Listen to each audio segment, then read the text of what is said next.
ये आंदोलन क्यों करना पड़ रहा है? तो ज्यादातर हमारे लोग ये बात बोलते हैं कि वहां हिंदुओं का कब्जा है। वहां हिंदुओं का कब्जा नहीं है, वहां ब्राह्मणों का कब्जा है। और वो कब्जा उन्होंने कानून बनाकर करवाया गया है। ये एक्ट क्या कहता है, ये कानून क्या कहता है?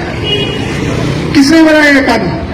ये कानून बनाया पंडित जवाहरलाल नेहरू ने। संविधान बना, संविधान लागू हुआ 26 जनवरी 1950 को। अंग्रेज भारत छोड़कर चले गए 15 अगस्त 1947 को। कानून बनाया फरवरी 1949 को।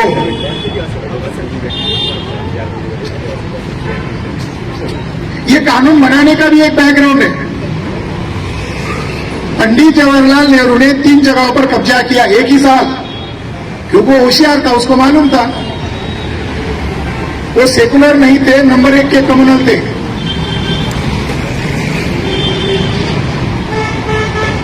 और आरएसएस का हिंदुत्व और बीजेपी का हिंदुत्व एक ही है। ये सांप और ये नाग है, दोनों डसते हैं। आदरणीय भंते जी और सर्व उपासक उपासिकाएं, नागपुर में ये आंदोलन हो रहा है। आंदोलन का हिस्सा बन रहे हैं। जो बोध गया में जो आंदोलन चल रहा है उसमें मैं एक सक्रिय हूँ।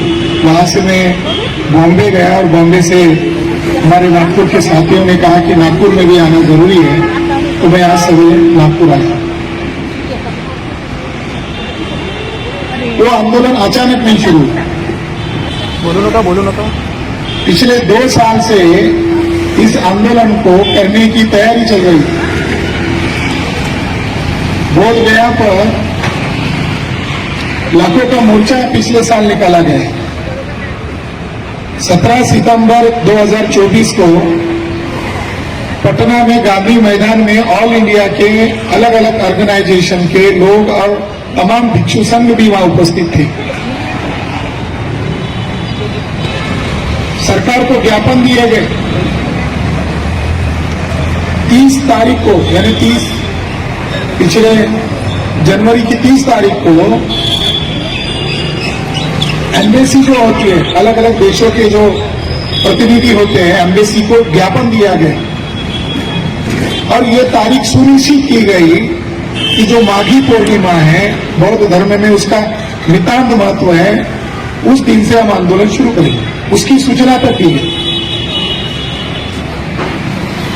अब जब आंदोलन दूसरे दिन शुरू होने वाला था, रात के 12 बजे पुलिस थाने से नोटिस आया कि आपको आंदोलन की अनुमति नहीं दी जाती। टाइम भी रात के 12 बजे चुका। तो देश भर के कार्यकर्ता, डेलीगेट्स, कार्य संगठन के प्रमुख लोग वहां उपस्थित थे।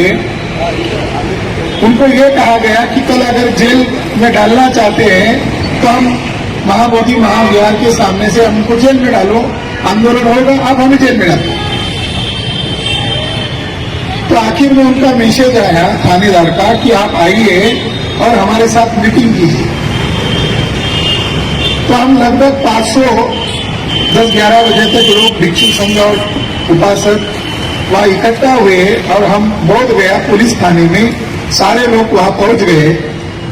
तब उनको लगा कि ये जिद लेकर आए हैं और 2 घंटा उनके साथ हमारा बहस चला मीटिंग के नाम पर।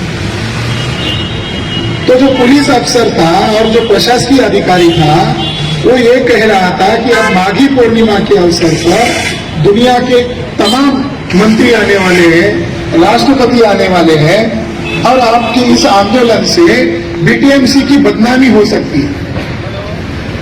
बीटीएमसी का मतलब है बोध गया मैनेजमेंट कमेटी की आप लोग बदनामी कर रहे हैं, इससे भारत की बदनामी होगी।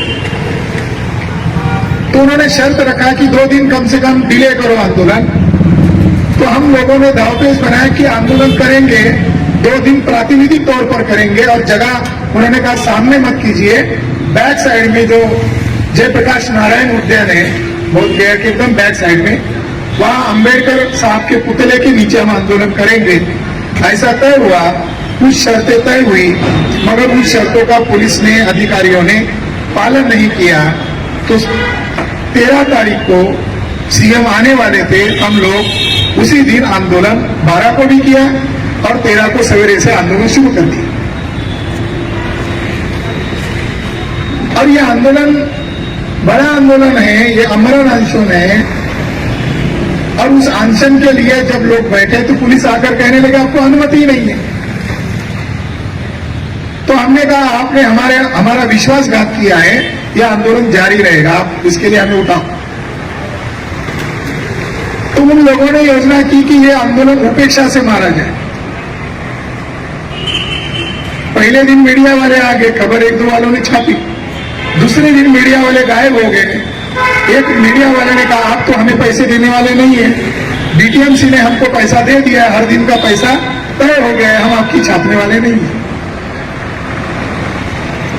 इलेक्ट्रॉनिक मीडिया ने हमारा आंदोलन दबा दिया, प्रिंट मीडिया ने दबा दिया, क्योंकि वो उन्हीं के जाति के लोग हैं।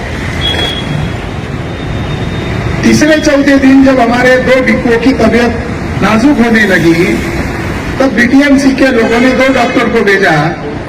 हमारे भिक्षु संघ ने, उनके परिवारजन वाले लोग या उनके रिश्तेदार आंदोलनकर्ताओं पर प्रेशर डाल सकते हैं, इसलिए भिक्षु संघ ने और आंदोलनकर्ताओं ने एफिडेविट लिख के दिया है अगर ये आंदोलन करते करते हमारी जान चली जाएगी तो आंदोलनकर्ताओं पर परिवारजन के लोगों को आरोप लगाने का कोई अधिकार नहीं है, हम ये स्वेच्छा से कर रहे हैं।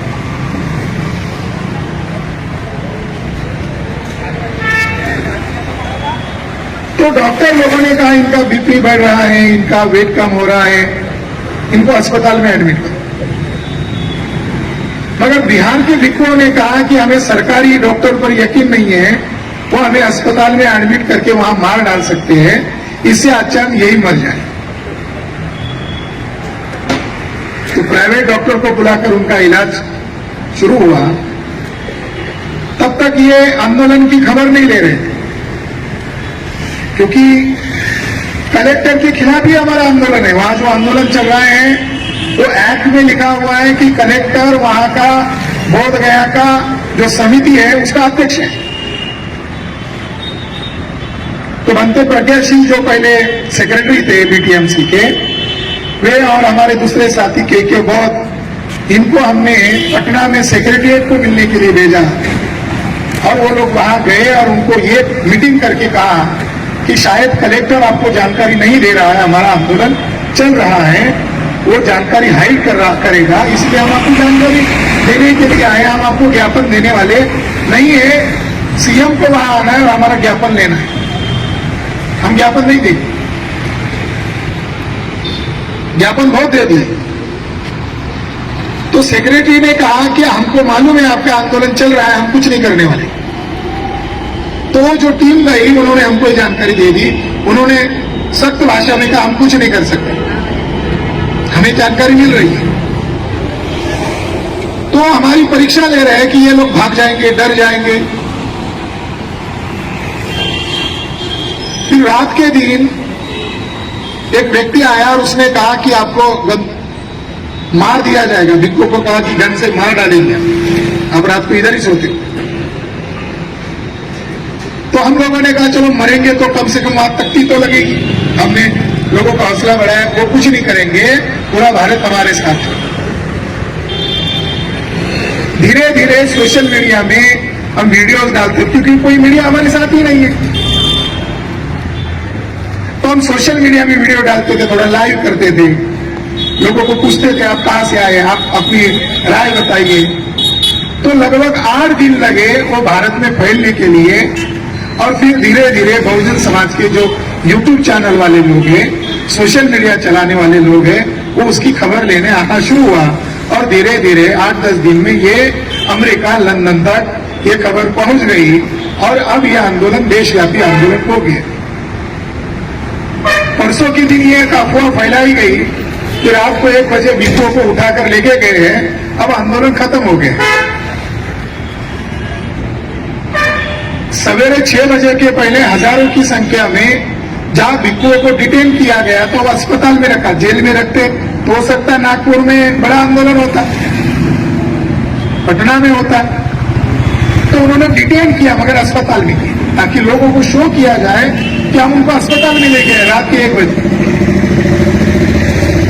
तो फिर कलेक्टर के साथ मीटिंग हुई कलेक्टर ने कहा वो बहुत सेंसिटिव जगह है, आप एकदम एंट्रेंस गेट पर ही बैठे हैं, तो आप आंदोलन करना चाहते तो आपको 3 जगह हम अलॉट करते हैं, उसमें से एक जगह पर आप आंदोलन करो। अब वो जगह बदलकर जो एंट्रेंस गेट है 5 किलोमीटर पहले गया से आप ऑटो में बैठते हैं, तो आपको ऑटो जहां छोड़ता है उस जगह का नाम है धुमाहान चौरा, धुमाहान गेट। फिर वहां से दूसरे ऑटो करके अंदर जाना पड़ता है, वो चौक में ये आंदोलन शुरू है। हमारा मकसद लोगों तक जाना था, वो आंदोलन को खत्म करना चाहते थे, मगर वो आंदोलन आज भी सुचारू रूप से जारी है। यह आज का अपडेट है। यह आंदोलन क्यों करना पड़ रहा है? तो ज्यादातर हमारे लोग ये बात बोलते हैं कि वहां हिंदुओं का कब्जा है। वहां हिंदुओं का कब्जा नहीं है, वहां ब्राह्मणों का कब्जा है, और वो कब्जा उन्होंने कानून बनाकर करवाया गया है। ये एक्ट क्या कहता है, ये कानून क्या कहता है? किसने बनाया ये कानून? ये कानून बनाया पंडित जवाहरलाल नेहरू ने। संविधान बना, संविधान लागू हुआ 26 जनवरी 1950 को। अंग्रेज भारत छोड़कर चले गए 15 अगस्त 1947 को। कानून बनाया फरवरी 1949 को।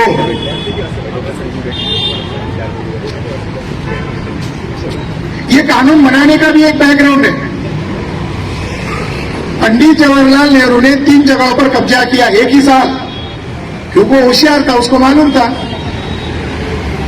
वो सेकुलर नहीं थे, नंबर 1 के कम्युनल थे।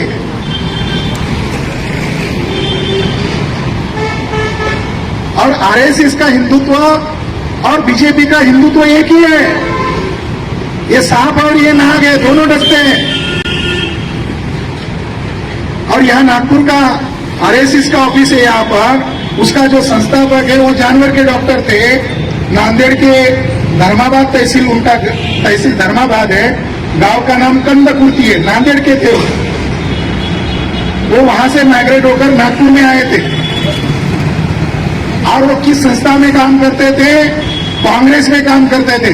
और कांग्रेस के साधारण वर्कर नहीं थे, विदर्भ कांग्रेस कमेटी के जनरल सेक्रेटरी थे। विदर्भ का सेक्रेटरी थे कांग्रेस के। उन्होंने आरएसएस की स्थापना की, तो कांग्रेस ने आरएसएस की स्थापना की। मैंने किताब लिखी, कांग्रेस आरएसएस की मां।